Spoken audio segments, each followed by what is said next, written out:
Welcome to This Week in Location-Based Marketing. On today's show, the Nook gets maps, Nokia gets Groupon, GM detects pedestrians, plus funding news, our resource of the week, and from UNTETHER.talks, Damien Patton, who is the CEO of Banjo, speaks his mind. Coming up right now.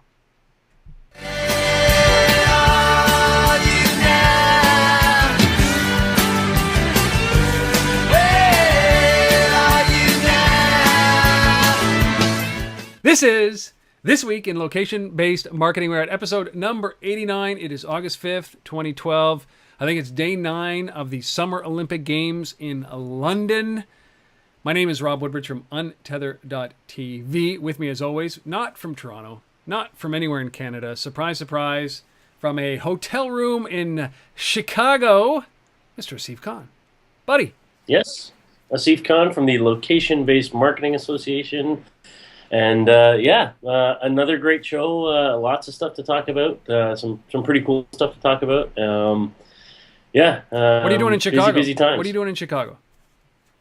I am here for the Retail Customer Experience Summit. So a gathering of all the players in the retail world, primarily the U.S. retail community. So Macy's and Walgreens and Sears and all these guys are going to be here. So, Gonna be hobnobbing with that crew and talking to them about what they're doing in mobile and location, and just kind of taking it all in.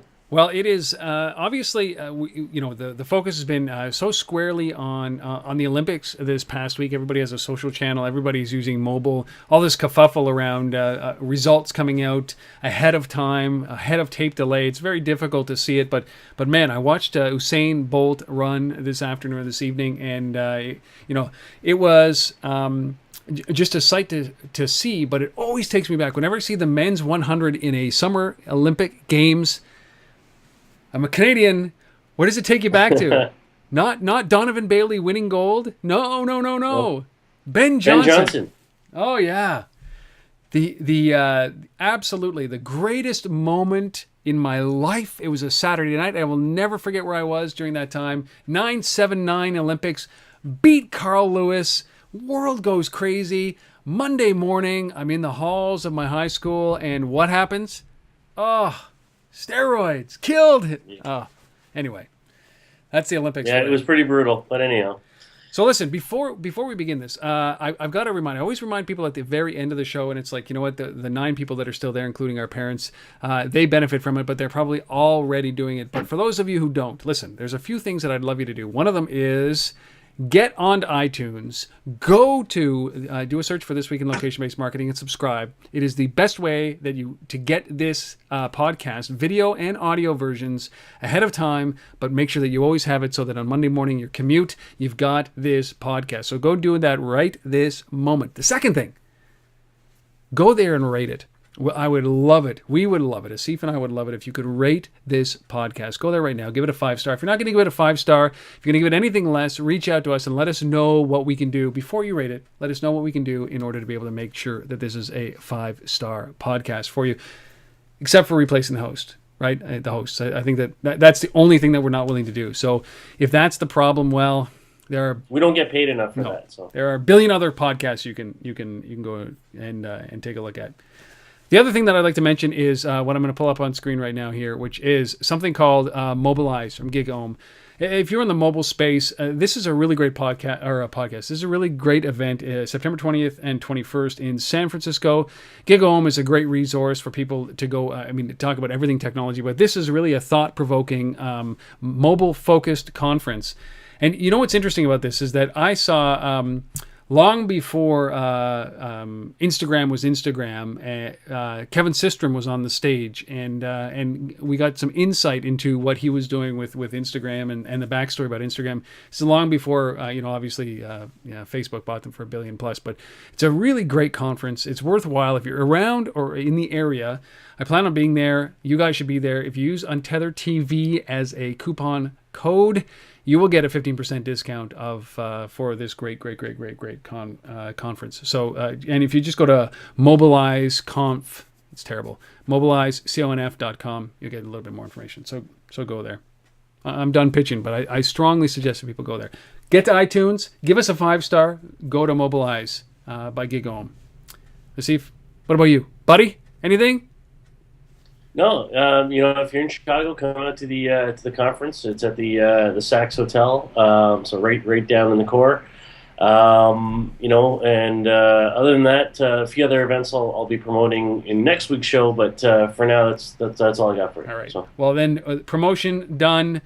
For those of you who are watching on the video, I have a what looks like a Big Ben behind me. That is actually not Big Ben. That is the Canadian Parliament buildings in Ottawa, where I am. That is, in fact, a replica of it, because we are all under the Commonwealth. It looks like Big Ben, but it's smaller, but it's still our seat of Parliament. You know what the greatest thing about this poster? I don't know if you can see it, Asif. It is an IKEA poster that I purchased, and I was doing an MC gig for a book launch at the National Art Gallery. This is the bastion of art in Canada, and you know what was there? Hanging in the ready room? This is where we're talking about like serious artworks, right? Like this is Canada's art gallery. You know what was hanging on the wall? That very poster right there. That very poster. Nice. With a little bought in IKEA in the ready room. Yeah, made me laugh. All right, so this was a busy week in location. It just seems like it always comes around to loyalty cards and folks like LevelUp getting some money and mapping and it was really clearly an interesting week. We've got our 5 top stories. We got a great interview, not an interview, actually a clip of Damien Patton from UNTETHER.talks that is from his keynote presentation, never before been seen or heard of in any podcast, so it's a great thing. It's a good riff. And we've also got our 3 funding stories and our resource of the week. It's going to be a good show, so why don't we jump right into this show. First story, shall we? Let's do it. I don't know why. We're only 7 minutes into the podcast. We might as well start. Thank you for bearing with us. All right, so the first thing, let's talk about this, is that have you ever thought, like, God, I wish I had a Nook? Well, no, I've never thought that before, ever. Not one time. I can honestly say I've never thought. Well, first of all, we don't have Barnes & Noble, yeah, Rob. I know, but I've never thought, boy, I wish I had a Nook. I mean, how many out there have a Nook? Be honest with yourself. Do you really use your Nook anyway? So Barnes & Noble, obviously the makers of Nook, now have maps and navigation. Is this a big deal? I think it's a good move for them. I'm not sure that it's that revolutionary. I think if you have a tablet device, whether it's the Nook or the Kindle or the iPad or whatever, it better have maps and location-based services built in. So they're filling a gap. What they've done here is built on top of OpenStreetMap with something called Skobbler's Forever Map 2. So this is an OpenStreetMap based system, and they didn't have any mapping or navigation before. Now they've got it, and they also now have the ability for third-party developers now who want to build apps that leverage location-based services on the Nook platform. However many people have that, can now do so, by layering on top of this system. You and I were talking before, the Kindle, Amazon's there with the Kindle Fire. They also don't have much in the way of mapping capability in the device today, and yet, recently they acquired a company, Next Up, that will give them that capability. Up so next. I think everybody's trying to make sure that they're there in one way or another. Yep. Apple, obviously, we've talked about, is building their own mapping system. Drop Google. Google obviously has their maps. So, everyone's making their play. Yeah, it's up next. Danny Moon's company up next that Amazon bought, and you know what? Sorry, that's what I meant. What's the one thing that is a challenge for me here is that Nook is going to wake up in 2 years. And Barnes & Noble is going to wake up in 2 years and realize that they're the only company that doesn't have a proprietary mapping software tool, right? I mean, iOS started that way and then has moved to its own proprietary tools. Amazon started that way and is moving away from Google and jumping on with Up Next. And Google's got their own, obviously. So everybody's fragmenting and segmenting. Nokia's got Navtech and Nokia Maps. So it's Barnes & Noble is the only one now going with somebody else's data, and I think it's a mistake. And by the way, this isn't even them. I mean, this isn't Barnes & Noble integrating. This is an app. Not only that, it's a $5 app that doesn't come with it. These Nook tablets are Wi-Fi enable only. They're, for $5, there's a free version, and for $5 you can download the maps for navigation. Big frickin' deal. Barnes and Noble, Nook. Who cares? Who cares? And I speak from a Canadian standpoint, but you know what? This is like the biggest non-announcement, really. Well, maybe I can flip it around. Yes. Let me put a positive spin on it. So the Skobbler guys Yes. who built this system, I've met those guys in person, and these are sharp characters. Okay, out of Europe, these guys know what they're doing when it comes to mapping and open data. This is a world-class mapping platform that they've built for here. sure. So, in terms of capability, the system is solid. Yes, they don't own it, but they're a retailer. None of these other guys, well, they're a bricks and mortar retailer. Let's put it that way. None of these other guys that we're talking about who are that. The Nook is a e-reader. It's not a tablet. Yeah. It is, but it isn't. You know what I mean? Yeah. Like, it's not. There's no app ecosystem today like there is with the with the iPad or the or the Google tablets or any of that kind of stuff.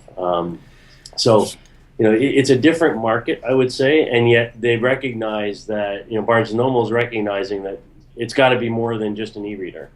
And so how do we broaden that and what can happen? So does that mean do you think the Barnes I will add one piece to this story because I think this part's interesting for me, and it's got nothing to do with the mapping story.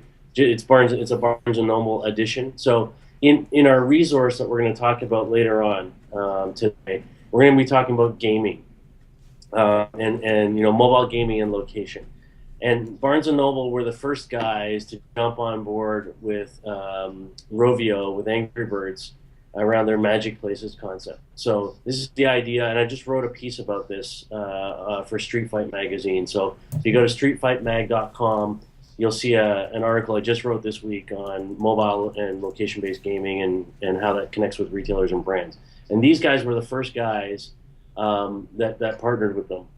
And so what happens is if you play Angry Birds and you're stuck and you can't get by, you want that mighty eagle character that is the super all-powerful bird to get through everything. Well, you can actually walk into a Barnes and Noble, connect to their Wi-Fi network, and get it for free. And you can't get it unless you're actually in that location, and you can do it on your Nook device. So it's so they are trying some different things. Not to push them down too far, but they are trying some different things. But I agree with you, Rob. I think that the ownership of this is something that has to be looked at. So does Barnes and Noble? You put a very positive spin on that, Asif. Good job, man. Yeah, because I came down pretty hard on them. So yeah, way to go. Way to save them. But does Barnes and Noble then turn around and buy Skobbler? In a year from now, 6 months, 9 months, something like that? Actually, yes. I mean, I think the ownership issue is something that needs to be looked at, and I complete agreement with you on that. The Skobbler guys, licensed this, I think, to a bunch of different groups, not just Barnes and Noble. So I think there's a lot to be looked at there. But who knows? Maybe it's the kind of thing where they're putting it out there, they're seeing whether developers are going to jump on it and start to use it and build, and if they see good traction, then yeah, I think that's a legitimate sort of decision. It's funny, eh? Simple story like this turns into a big discussion with huge ramifications, and that's why I love this show, is that you never can take one side. There's some of these stories are polarizing, but certainly around the Nook, especially up here in Canada, we are not exposed to it, and we have our own chapters in Indigo, and they sold their tablet company to a Japanese company. So Kobo. The Kobo. It's no longer owned in Canada. So Barnes & Noble getting maps finally, and the company is Skobbler. And if you just go to, if you have a Nook and you're using this, reach out, Untethered@gmail.com or Asif at the LBMA. We should just do one unified email address, instead of giving two, I think. We'll improve this. You think we're new at this, 89 episodes in. All right, our second story. Listen, I like... No, I don't. No, I can't even say it. I don't like Groupon. I think it's a tough business model. Being in the coupon industry, we're going to wake up in a few years and realize that, hey, all it was just digital coupons. But But poor Nokia is struggling mightily to figure out. This is Nokia. They own Navtech. This is the largest mapping company on the planet Earth, right? It is. It is. And so they're partnering with Groupon for their real-time deals. Explain this. What are they doing? Poor Nokia. Is this a good deal? Yeah, I think this is a reach for Nokia. I think it's a good. Actually, as much as I hate Groupon, I think this is a good move for Groupon. Absolutely. I think Groupon. You and I have talked a lot on this show about sort of the lack of a sustainable model there. In Groupon's business model. Sort of the deals business sort of evaporating, and a lot of retailers I work with, a lot of retailers that I'm going to be dealing with in the next 2 days, are tired of discounts and deals and whatnot. For them, I like this. I think, it's the kind of thing they need to be doing more of these sort of OEM in the Groupon platform inside of hardware manufacturer, systems. So whether it's Nokia or they're going to Apple or they're going to whoever, this is the kind of stuff that Groupon should be doing. What Groupon's got is a very nice app delivery system for pushing content and deals that they've built. Now what they can do is start licensing that to players like Nokia, and do more of these. So this is with the Nokia's Lumia smartphones. I think it's all OS, is it? Or is it only Windows? It's only Windows. It's only Windows? It looks like it's only Windows.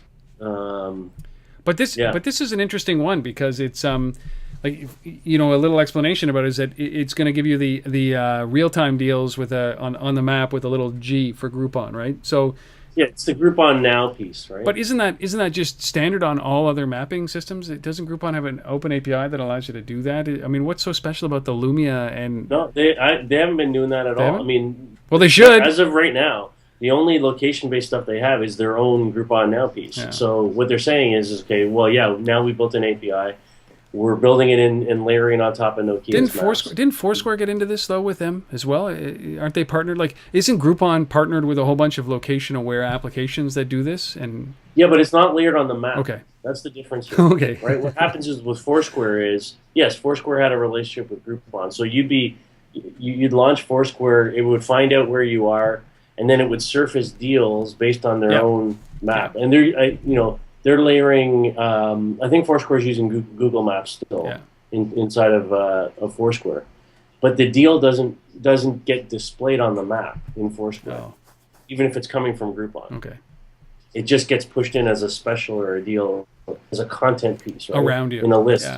Yeah.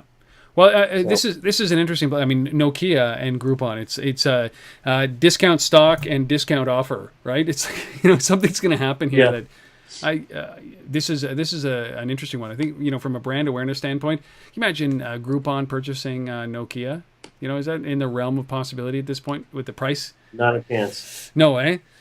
Not a chance. All right. Well, Groupon partnering with Nokia for their real-time deals. It's just an interesting play because, as I said, Nokia is the largest mapping company on the planet with Navtech. It was a huge, like an $8 billion acquisition a couple of years ago, and they're struggling with Groupon, but they've got the location. So Groupon, man, company that won't go away. I know I anger a lot of you out there who are listening or watching when I say those things, but you know what? It's just so hard not to pick on a company like Groupon. All right, third story. Should we jump on? Let's do it. How about this? I love when you get bits and pieces of technology that drive tangible results into stores as a result of on interaction with a location marketing tool. And this is L'Oreal, a company called TimeRazor and Duane Reade in New York. Explain this, Asif. Put those three things together for location-based marketing awesomeness. Yeah, so this is actually a campaign that that L'Oreal ran back in April. We're just kind of the results of which were just recently published, and the results are significant. This was only a one-day campaign that they were running and testing this on. They used a mobile location-based app called TimeRazor. It's Time RAZOR. If you want to look that one up, TimeRazor. And what they did is this was around L'Oreal's Vichy beauty line, and the idea is that you're going to use geolocation services through TimeRazor to get women to schedule one-on-one beauty consultations at Duane Reade locations in New York City. So the kind of thing where normally you might walk into a Duane Reade and there might be somebody there, but you haven't sort of pre-booked your beauty consultation or whatever. They're encouraging people to come into the store using location-based services through the TimeRazor app to do this in this one-day campaign, and the results speak for themselves. So they said that there was a 70% increase or sort of traffic driven to the store, as a click-through rate of people that saw the ad and responded and then went to the store and participated in the program. So that's huge numbers. Huge numbers, 70%. That's just crazy. And about 50,000 people got the geolocation sort of alert offering them the service. So just in New York. That's just in New York, just around Duane Reade, like just in a geofence around Duane Reade. This is the stuff that we need to bring more attention to for the successes like these guys are having right now, simply because these are good stories to have. If there's so much confusion around where to start, what do I do, it can be simple like this, and the impact can be monstrous. So I'm happy about that. Yeah, and we've got, just on that note, I agree.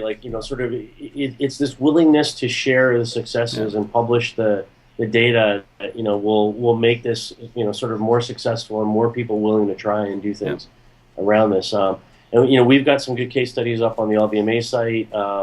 We just did one that is being released this week, actually, through a partner of ours. It won't be on the LBMA site just yet. We're doing it as a promotion for the a retail summit that's coming up in Denver in September with M for Mobile, and so we did one with McDonald's using front flip technology, which is a digital scratch card technology to drive additional sales of increased basket size in store and drive loyalty there. So that one will be out. And so there's a number of these, good case studies and stories starting to, come about around location-based. Well, I think it's very important that we start to spread these. So if you have one, we would love to feature it here on This Week in Location-Based Marketing. So UNTETHER@gmail.com or Asif at the LBMA. Maybe even if you're looking for partners to be able to push that information out, a good way to distribute that is through the LBMA and their research section, or through UNTETHER.tv as well. We'll get you on the show. So if you got some good stories, please let us know. All right, Asif, our fourth story is a cool story. It's it's a complete departure for it's an idea that's out there, but I love these kind of thinking, especially when you look at. I always preach about the impact that mobile and location and pervasive computing is having on our existence. What about pedestrian safety? Like, how cool is this? It's pretty awesome, and this is a story or technology system that they've developed that is based on the Wi-Fi Direct standard. And Rob, before doing all this, I come from the Wi-Fi world. You do. So, the Wi-Fi Direct standard is something that we were all waiting for approvals, to make that possible. But this is really, really cool. So this is a pedestrian detection system that leverages wireless connectivity. So effectively, what's happening is every car from here on out, whether it's GM, BMW, Mercedes, Volkswagen, or Toyota, all the vehicles that we're going to be driving in the future are all going to be Wi-Fi enabled, and therefore constantly connected to the internet if we want them to be. Similarly, our phones and the smartphones that are out there today are also all Wi-Fi capable, independent. And Wi-Fi Direct is a standard that basically enables peer-to-peer communication between two Wi-Fi enabled devices. Let's I see if I got a video here. That's a replacement for Bluetooth. Let's play this. Let's play a video here. I've just got a quick 1 minute demonstration, 1 minute and 21 second demonstration of this, and we're going to come back to it. Here it is. And it's by GM. Remember that. By GM. Here at General Motors Research and Development, we're testing a potential driver assistance feature that could help drivers avoid collisions with pedestrians and bicyclists. The feature would use Wi-Fi Direct, a peer-to-peer wireless networking standard that allows smartphone users to easily share digital content. A car can use Wi-Fi Direct to detect pedestrians and bicyclists carrying smartphones that use the same wireless standard. Cars equipped with Wi-Fi Direct could someday help drivers avoid collisions in poor visibility conditions or on congested. Using Wi-Fi Direct, a vehicle can directly communicate with pedestrians and bicyclists without going through a wireless access point. This results in a much faster detection time and enables the vehicle to identify the locations of nearby pedestrians and bicyclists in real time. Such a feature could be integrated with other object detection technologies such as radar and camera systems, and use visual or auditory alerts to notify drivers of pedestrians on or near the roadway. Pedestrian ahead. GM is also looking to develop a complementary app for Wi-Fi Direct capable smartphones that can be downloaded by frequent road users such as bike messenger or construction worker that will help Wi-Fi Direct equipped vehicles identify them. Wi-Fi Direct has the potential to become an integral part of the advanced driver assistance systems we offer on many of our vehicles. Just in general, I think that boy oh boy, the potential for this is pretty astounding, and especially love it. Pedestrian alert, pedestrian alert. I can imagine that would get on your nerves every once in a while if everybody was, this, because the range is like 650 feet, right, on this thing. So this is the kind of stuff that I get all geeked out about, because it's a really, really great way of enabling people.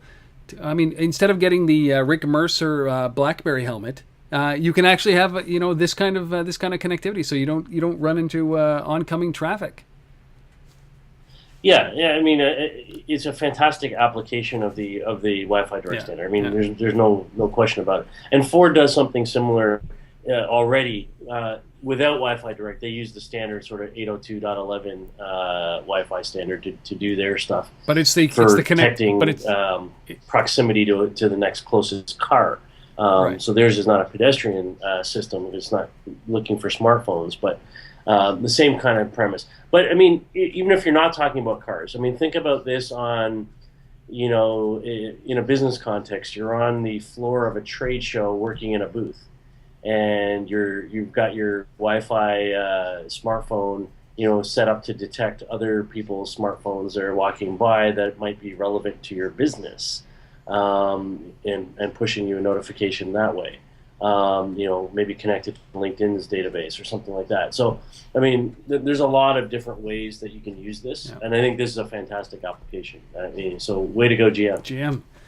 Bastions of these guys, the slow brooding technology, but the stuff that they come out with, like OnStar, all these things are technologies that are leading the pack, and this is pretty cool.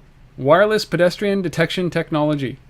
Maybe come up with a better name, like I'd say I don't even have one. No hit and run. All right. Okay. So that was the fourth story. What do we talk about here? Well, let's talk about our fifth story and then close this off and get right into Damien's little presentation, clip of his keynote presentation from UNTETHER.talks. Here, this is at first blush, I thought, wow, okay, so a company is a company called CameraSync is activating or adding location-based uploads. Very cool, kind of neat, but then I read what it was about, and it's pretty basic.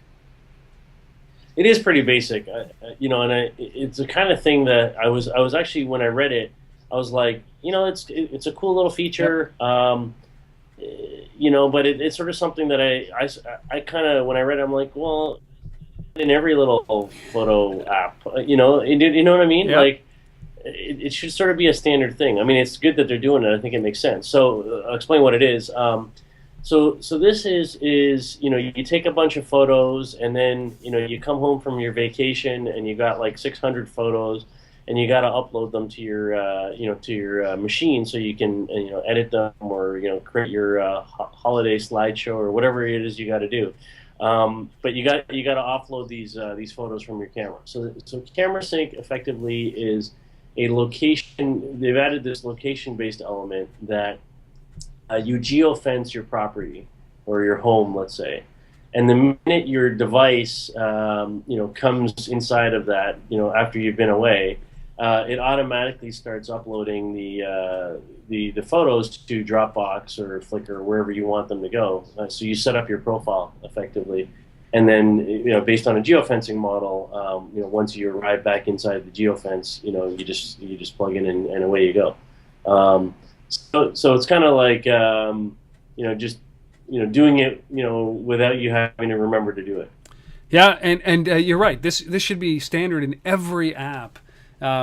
Because I know that, for example, all my podcast apps now, including the one that comes with the new one for iOS, allows me to do that. So when I step in a predetermined Wi-Fi zone, which is my house typically or the office, it automatically goes up to the cloud, checks to see if there's anything that needs to be downloaded automatically. And the same thing with this. In fact, on Android with CameraSync, it doesn't even need to launch the app. It does it in the background so that everything just gets synced immediately as soon as you get on the Wi-Fi network. I don't think the CameraSync's iOS only, I think. Yeah, it is iOS only, yeah. But I think that there was talk of somebody doing something. Yeah, all of a sudden now it says here, I don't have to open the app on Android. So I think that there is an Android app. It monitors and automatically uploads in the background. Isn't that the whole point of camera uploads? So I think that that's one of the things that they have is that there is an Android version. Yeah, it's just fully automated. Yeah. You don't have to launch anything. Well, I like that. And it's a good story because it just shows you the simple things that the cloud and location and geofencing enable, and you're right. It's so simple, and it's often the simple things that are right in front of your nose that you overlook. This is for the guys who are always on me. It's, when I start talking about location, they're like, immediately their mind goes to deals and privacy and all this other stuff, and I'm. This is the kind of thing you can say. You say, do you take photos? Great. Do you have to offload those photos from your camera when you get home? Yeah, great. Okay, well, here's how you can use location. Well, that's I was having this conversation with my wife today. Is that we went camping. We've got all these great photos, and I said, have you done anything with those? She's like, I got to get them off my phone. How do I do that? I got to send them up one by one. Here's a perfect way to do this. Just put them up in the cloud. Yeah. MobileMe or Dropbox or whatever, FTP, Box, Dropbox, Amazon, and Flickr. Come on. All right. Get it done. Those are the 5 stories, man. A whole bunch of conversation around Barnes and Noble, Groupon, and Nokia. We got L'Oreal working with Duane Reade. We've got GM and this smartphone app that detects pedestrians. Don't hit the pedestrian. And then obviously CameraSync working to geofence and enable automatic uploads when you're in your home. Those are great stories. If there is one that we've missed, maybe 2, maybe 3, maybe 4, reach out. Let us know on Untethered@gmail.com or Asif at the LBMA. And as I got to keep telling you that these stories are brought to you by Asif, you got to subscribe to our feed on iTunes in order to be able to get these right when they come out. So it's really important. The insight that Asif has is incredible. So please subscribe through iTunes. Those are the 5 stories. Yeah, and if there's any ideas, any stories out there, just send them in. There's so much good stuff going on out there. It's way too much. It's a hard job for me every week to sit down, honestly, and pick 5 stories when there's like 50 things that I could be talking about. On this. But we want to know what's going on, and we try to mix it up, and we try to pick stuff from all over the world, and show that location-based marketing and mobile and all these things are happening everywhere. Yep. And there's a lot of good stuff going on. So reach out, please. Come on. And you know what? You can do it anonymously. We won't tell anybody. We won't. Who you were talking to somebody recently, Asif? Weren't you talking to David Payne? Yeah, so shout out to David Payne. David is founder of Scout Mob down in Atlanta, and these are great a great little company. Sent me a note just 2 weeks ago now, and said that he watches the podcast all the time, loves it, wants to get involved, and we're happy to do it. So we like hearing about people who are watching the show, even, and send us a tweet, send us a message. The encouragement is awesome. So thanks, David Payne. We love you. Scoutmob.com. See, a little bit of free advertising. All right. So recently, a month ago, I did this thing called UNTETHER.talks. Crazy real life conference. Not sure what I was thinking about at the time. Maybe it was the drinking. Maybe it was the constant drugs. I'm not sure, but I did. And one of the guys that was speaking there, name is Damien Patton. We've talked about him many times. Banjo is the company. You met him when you were in California. He flew all the way over here, bought me a beautiful steak, a big steak, and then stood up on stage and talked about the Holy Grail of Relationships, and that is location. So this is a clip from that. Now, I don't... this is a 14 or 15 minute presentation that he did, and I love this. No PowerPoint, just got up there and riffed and talked about things.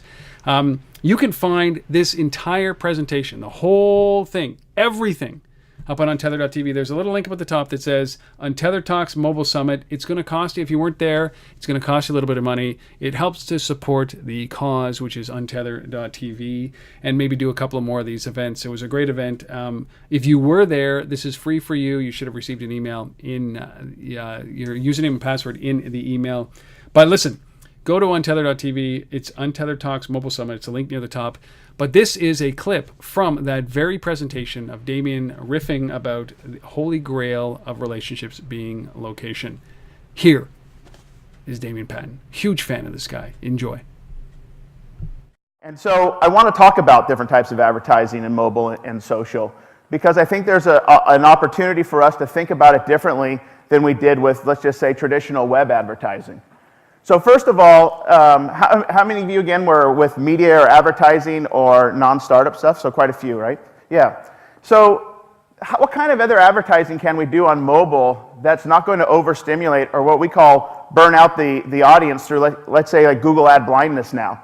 What do you think what other things can we do? And so one of those things is that an advertising about connecting with the person on an emotional level, and that's what location helps you do. Location gives you that aha moment, that surprise that says, something is happening nearby right now that's important to me, or something is happening somewhere that's important to you. For example, it doesn't have to be, and when you think of location, it doesn't have to be that we're all sitting in this room together. It doesn't have to be that something is actually nearby and next to us here in Toronto. What about the Olympics this year in August, where many of us are not going to be? I think they said there's about 1 million people that'll fly in for the Olympics. But what about the millions around the world that want to take part and see what's going on in the Olympics? How can you be in that location at each one of those events in real time, kind of have a superpower, if you will, to be there and experience all the different kinds of photos that are being shared and all the different kinds of social media, but know that it's actually taking place there? And to me, this is the greatest opportunity for advertising in location as well as social and mobile. It's not about an ad popping up, because once again, people are going to get burned out, and developers, those of you that are in the room, you know that if your users are leaving you because you're just popping up ads, that you're going to take the ads out. It's also not going to be effective for the advertisers, for the brands that are in here, to continue to overstimulate users. They will no longer pay attention, and again, it'll be like Google ad blindness. So what are things we can do? So to me, we got to have a huge paradigm shift in the way that we do advertising on this smaller device, right? When do we do it? How do we connect with our customers, our users? And so I'm just going to give you one example of a different type of advertising that we can talk about. So Rob mentioned that I used to work in the sport of NASCAR. And in fact, this weekend, day before yesterday, I was out in California at the NASCAR race. And if you look at brands and sponsorships, you'll know that auto racing is one of the most brand loyal sports in the world, whether it's NASCAR, whether it's Formula One, whether it's IndyCar. And why is that? It's because the fan, the user, has an emotional connection with the driver, the car manufacturer, or the team itself, or maybe even a track. But wrapped in that is this brand, is this sponsor. And because of that emotional connection that user has, they share it with their friends. They make those choices when they're out shopping, even when it's subliminal. And so in my opinion, you can do the same type of thing on mobile. You can connect with people on an emotional level, right? When something important is nearby, or for example, something is happening like the Olympics, you can wrap that in a brand in a way that has an emotional connection with the user. And so I often think, I won't mention the credit card companies, but certain credit card companies are really big in the Olympics, really big into their sporting events. How can they bring you these moments through your mobile device without actually flashing you an advertisement saying, sign up for our new card for 5% interest rate? But again, the connection that you have as a user when you brought this moment that was special to you was brought to you by this advertiser in a way that doesn't feel spammy, it doesn't feel invasive. And again, it's kind of like having that same connection like auto racing has with their users. And that was Damien Patton. This is his company, Banjo. Go to ban.jo. We love these guys. We appreciate. I can't tell you how great it was to see him. I love the guy for coming down. So, Damien, if you're listening to this, you know, I've thanked you. I think I probably cried on your shoulder too, sobbing as you were leaving. Thank you so much for being there. And the rest, as I said, is found on UNTETHER.tv. Just look for the Untethered Talks Summit. All right, we got a couple more segments to go. This one, funding, M&A activity. These are all funding news. No M&A, not yet. RIM hasn't been bought. Nokia hasn't been bought. Here are 3 stories that Asif has pulled out, which are big funding news. I wish we had a drum roll, like a cha-ching or something like that. First one, this company called FiveStars closes a huge round for a business model that I question, but FiveStars closes $14 million. Talk about these guys because they are in the loyalty card business. Yeah, so 13.9 million. This is money coming from Lightspeed Ventures and DCM, and a little bit from Y Combinator and a few others a few other private individuals that have been involved. So this is a California-based company. They're up in Mountain View. They are a loyalty card play, similar in some respects to LevelUp, who we're going to talk about in a second anyways. You know, there's a lot of guys that are in this space. Punch Card, you know, LevelUp, Groupon. I mean, there's dozens of them, it seems. You know, they're going out. They're trying. You know, this press release. I read this press release that, you know, along with the funding announcement, and they're basically trying to spin it that, you know, it's so low tech that that everybody can use it. It's got 100% possibility. You don't need a smartphone. You don't need an email address. You don't need anything. You know, and it's integrated to POS systems. You know, and all kinds of merchants can use it. They've got some good customers. You know, they got Tutti Frutti, and they got Subway, and they've got, you know, a few restaurant chains and a lot of independent retailers on board. The numbers are, they say they've got 400,000 customers in 11 states. Customers have purchased 3.5 million items and are going to spend $50 million on the system this year. Oh my God. Resulting in over 100,000 a month in free rewards. So this is a reward platform. This is spend, get, you know, get rewarded. The retailers that are using it like it because they're saying that you know, they don't have to discount. So it's the anti-discount model, reward model. It's the LevelUp model. It is the LevelUp model, and they, you know, they've raised comparable cash when it comes to these two, and we'll talk about LevelUp in a second. Yeah. This is, I mean, they've got a good. I mean, 400,000 customers is nothing to sneeze at. I mean, for something like this, is a good, you know, pretty good traction. So I understand why they're getting funding, especially when, you know, the other guys are getting funding. So it's arming up, is what it is. So that's all I'll say about this one. You know, a solid company. So here's what drives me crazy about being Canadian, being in Canada. Okay, and it's not a. I mean, aside from the fact that we are like world champions in trampolining, right? It's so great. It's like I can't believe it. I hope my kids become trampoline artists. Well, it's a busker festival here in Ottawa. You know, it's inspiring. It's inspiring to be able to do that for a living. I'd love to do it, quite frankly, but I just don't have the talent, as you can obviously see through this podcast. Asif is the talent. But one of the great things here is I pulled it up on the screen. You're not gonna be able to see it really closely, but I live in Ottawa, Ontario, and the closest deal to me is 748.3 miles away. Right? I know, but it's like, what Canadian company? Guys out there, Canadian companies, who is doing this here for the Canadians? That's my only rant. That's it. FiveStars, $14 million. Good on them, because their competitors down here in Boston on the east side, LevelUp, Seth Prebatch's company, raised 9. Big money. Deutsch Telecom, what? Yeah, this is a really interesting deal. So this is $9 million. Back in just June, they announced $12 million. This is part of that same round. From Highland and Capital, Google Ventures, a few others were in that deal. So this is another $9 million coming from T Ventures, which is Deutsch Telecom. Like, so the T is from Deutsch Telecom. For me, this is more cash to compete, to grow the business, add more staff, hopefully coming to Canada to satisfy Rob. Please. All of that. But what I'm really interested in this money is this is $9 million coming from Deutsche Telekom. And when you think about where all their other money came from before, it's almost like these guys are playing, hedge bets on who's going to win here. Because at the end of the day, what you've got is, Google, Google Ventures was the original funders behind Scavenger and subsequently LevelUp.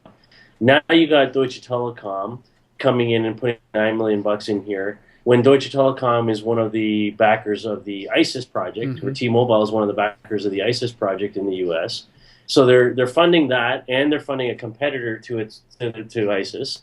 I don't know. It's everybody's. No one's sure who's going to win this game, and so why don't we put a little bit of money in everything, and we'll see who can execute it. It's a sound business strategy, right? It's like there's something called the Mendoza line in baseball. It's this guy, I can't remember his first name, but Mendoza, if you can remember his first name.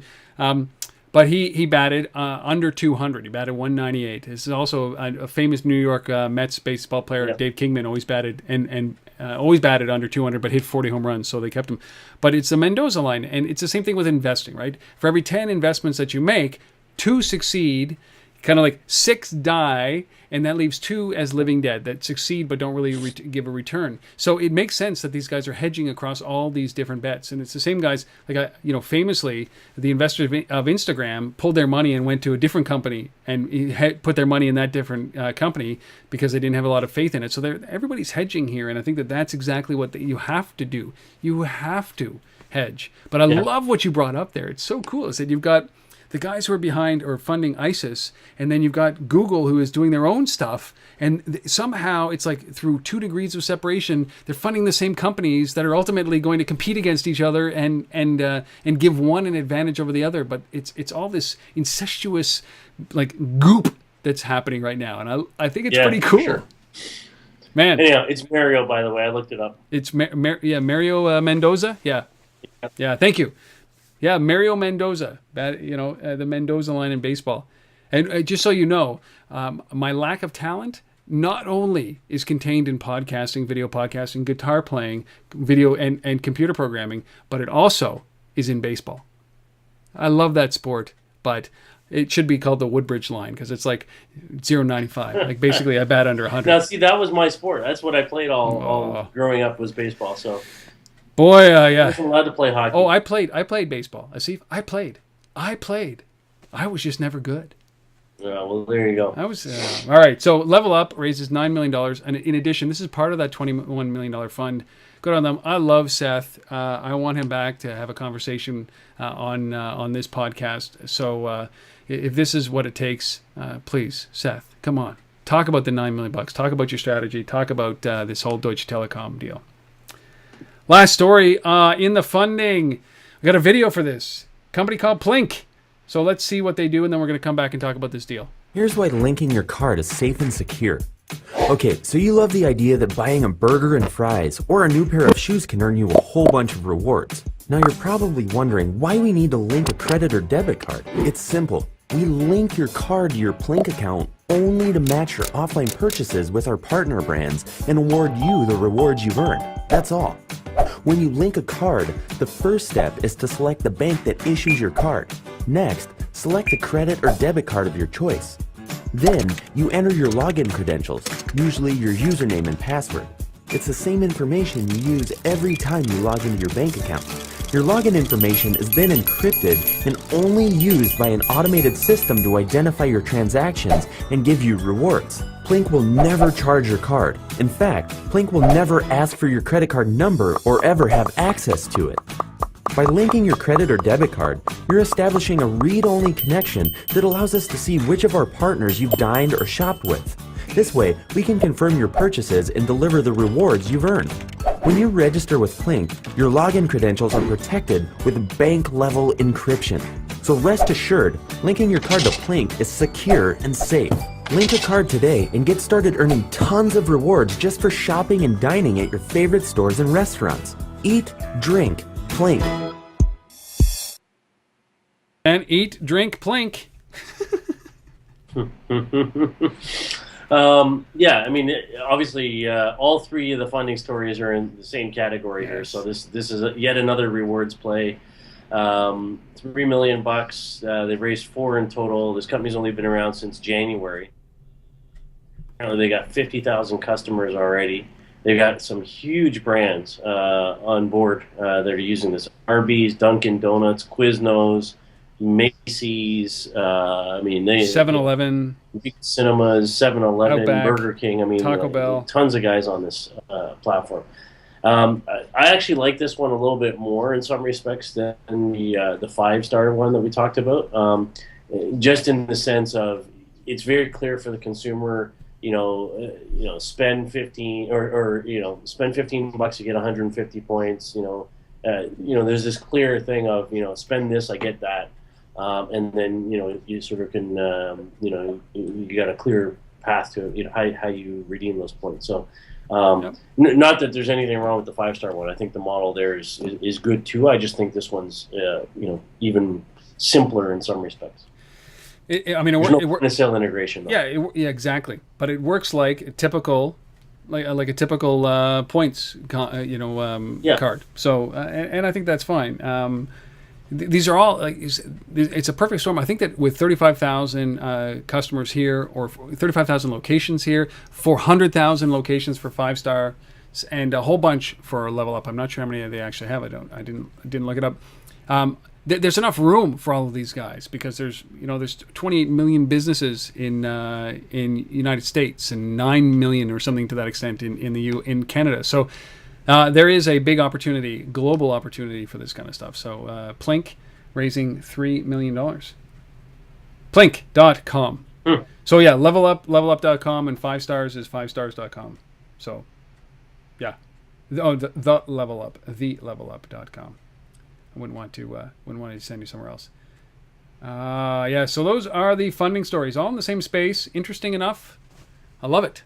If we missed yours, if you raised money, I don't care if you raised $10 from your grandma. I don't care.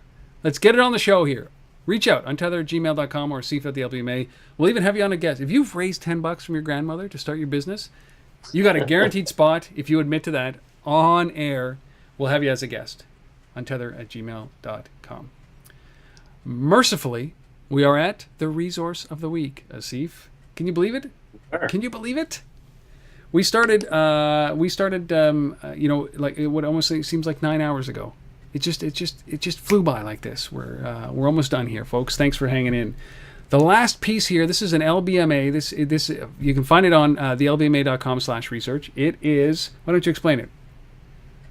Yeah, it's a really cool infographic called "Little Games, Big Business," and it's all about mobile gaming and the growth of mobile gaming. And I sort of alluded to it earlier. With the piece that I wrote for Street Fight magazine, which references this. It was put together by a group called businessdegree.net. And as I said, it's an infographic, and it looks at sort of, the rapid growth of mobile games. It looks at Rovio, it looks at a number of other players in the space, and some interesting stats in here. 52% of gamers play for more than an hour a day. 53% of smartphone owners play daily games. In the U.S., there are 100 million mobile gamers. Almost a third of the population in the U.S. plays mobile games. So this is games on your smartphone or on your tablet. We're not talking about your PlayStation at home. We're talking about mobile gaming here. So some great data in here on sort of revenue models around that and in-app revenue purchases and, guys actually trying to monetize some stuff in here. So if you're in that space at all, this is a great infographic on, sort of that can give you some background on what's going on. Well, not many people know this. Well, maybe you do. I'm not sure. I've opened up quite a bit today about my futility, but I did run a company. I was a VP of operations for a company called Magmic Games. It's an Ottawa-based game company. If you right now are carrying a BlackBerry and you launch the poker game, that is a Magmic product, and we had a really early distribution deal with RIM to be able to do that. But I ran this company, mobile games, so it's where I started in mobile. Late '90s, we started this doing mobile games for BlackBerries before anything else existed out there. So it doesn't surprise me, but I love the fact that you've got this up on the location-based marketing website. So go check it out right away. Just go to thelbma.com/research, and it's the first research item at the top. All right. Is there anything else to talk about? No. You know what? I will make one quick mention here, just because we've been talking about this show about how much we appreciate feedback and comments, and people coming up with suggestions. As we were sitting here, my email dinged, and I look up, and there's an actual message that right in tune with what we just talked about from a guy who's one of the founders of a company called Rain Crow Games. It's a location-based game studio in Washington, D.C. area. And he said, read the piece and wants to find out more about how he can get involved and talk about their stuff. So what's the name of the company? In real time. What's the name of the company? We're recording this right now. What's the name of the company? Rain Crow Games, RAINCROW. As that loads, we appreciate that kind of stuff. You're going to get on the show if you send us an email like that right away. Here we go. Rain Crow Games. Vampire games. Very cool. There you go. Oh, Dusk Fall. That's a vampire game. Yeah. Looks like. Sweet. All right. Love this stuff. So do I. So raincrowgames.com. Thank you guys for doing that, and thank you guys for watching this episode. I think it was a good one. We love your feedback. Just like Asif got some about his article, please reach out. Untethered@gmail.com or Asif at the LBMA. We do this because we love it, and we'd love you to help us. Give us some news items. We'd love to have them on the show. And if you want to be a guest, reach out. We will coordinate and get you on here as a guest. We'll take anybody. As I said, $10 from your grandma, you are on our funding meter. So that's it. That's it. I got to tell you that this is one of my favorite times. I get to learn a lot from Asif as we go through this. Every week we get together. I get a little bit smarter, and it's thanks to that man over here, right there. So I thank you, Asif. And I can't do it without Rob. So that's right. Well, it's because I'm the guy who pushes the buttons, because that's really what my my level of intelligence is. Yeah. Somebody's got to pull it all together and make it look good. Well, guys, thank you all for sticking through this, watching, listening, wherever you are. We really appreciate the fact that you do this each and every week. You bring us into your house, your home, your car, your office, wherever it is. We hope that you've found some true value in this. We got you started thinking down a path that perhaps you weren't thinking before, and we will see you next week for episode number 90. 90! My God! Of This Week in Location-Based Marketing. Asif, safe travels, enjoy the conference, and we'll see you next week, maybe from Toronto? Yes, I'm in Toronto next week. All right, go Canada at the Olympics. We'll see you next week for episode number 90. Everybody, have a great week. Cheers.